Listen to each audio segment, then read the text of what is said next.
With all the changes that are happening in the world, with the greater demand on food, on energy, water resources are becoming more and more under pressure. No one party can resolve all the water-related issues, even in one specific location. It demands a collective approach, and water stewardship is that collective approach.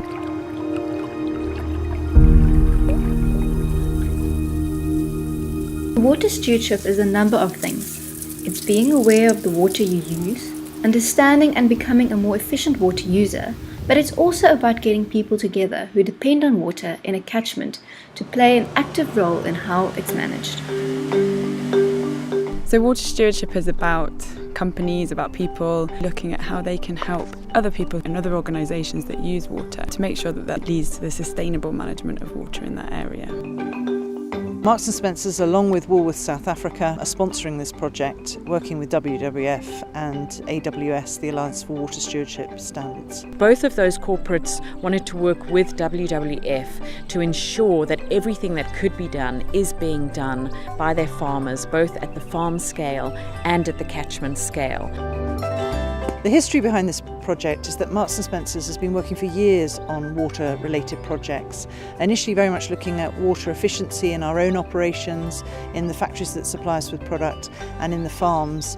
We then did some work with the Alliance for Water Stewardship, testing out their new protocol in Kenya. It led to a collective impetus to do more together. So after we'd done the work, we decided to use the WWF Water Risk Tool to say, where next should we look in terms of risk? Water is becoming a hot topic for business, yet most companies don't know where to start in understanding and responding to water issues. This tool is designed to help companies and investors to ask the right questions about water, to assess risks, and give guidance on what to do in response.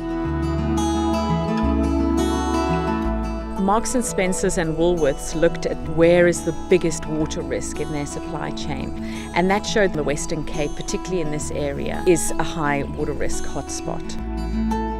So we're here in series to get the farmers who are part of the project together to talk them through Alliance for Water Stewardship Standard, and also to talk about how they can engage at a catchment level to help ensure there is sustainable management of the water that they depend on. The AWS standard is a framework that can help any organisation understand how they can use water more effectively, as well as help to support better management of the water they depend on. In the Western Cape, water is a scarce commodity. If we can measure, if we know exactly what is required, we can make the water that we have go further. We can't solve these problems on our own. We need to collaborate with others, and they've got expertise that we don't have. We're retailers essentially, and they're the water experts. So working with them and our farmers, that's world class. You can't do better. For WWF, the evidence that's coming out of this project is really going to help them to engage more effectively around the world where they're implementing water stewardship. And that's why we need more companies doing what M&S and what Woolworths are doing and funding this type of work. We all have a duty to save water and to use water in a responsible manner. It is something we all need to work on. We all need to work out a plan for the future.